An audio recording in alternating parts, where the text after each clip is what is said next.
सुनील यदुवंशी।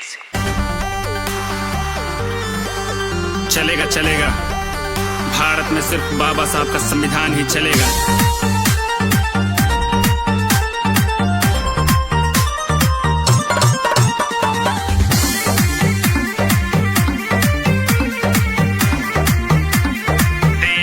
आजादी से पहले काव रहा के करे मोछी पे ताव रहा, पूछ के देखा पुरखन से सीना पे कितना घाव रहा, घाव रहा, घाव रहा, सीना पे कितना घाव रहा। आजादी से पहले काव रहा के करे मोछी पे ताव रहा, पूछ के देखा पुरखन से सीना पे कितना घाव रहा, सीना पे कितना घाव रहा। ई बात बाटे हक्के लाला केहू के ना अपमान के बा, केहू के ना अपमान के बा।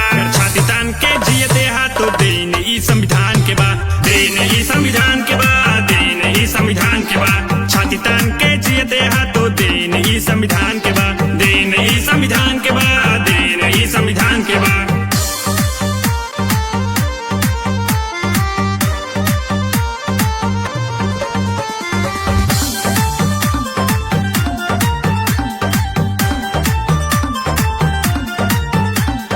याद करा ऊ दिन जब तू छुआछूत में जियत रहा, खून के आंसू पियत रहा, कई के गुलामी जियत रहा, खून के आंसू पियत रहा, कई के गुलामी जियत रहा।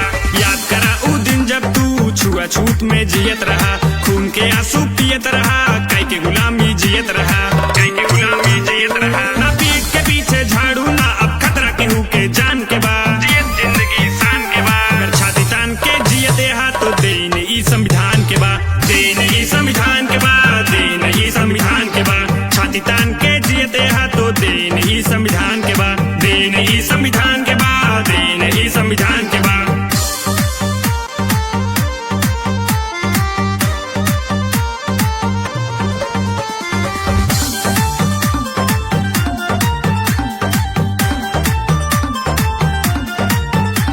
जय भीम के गूंजत नारा बा, सब कलम से लिखी धारा बा, 251 पन्ना से चलत देश इशारा बा, 251 पन्ना से चलत देश इशारा बा। जय भीम के गूंजत नारा बा, सब कलम से लिखी धारा बा, 251 पन्ना से चलत देश इशारा बा, चलत देश इशारा बा। अब ऊंच नीच के भेद न बा, सब जियत जिंदगी शान के बा, जियत जिंदगी शान के बा।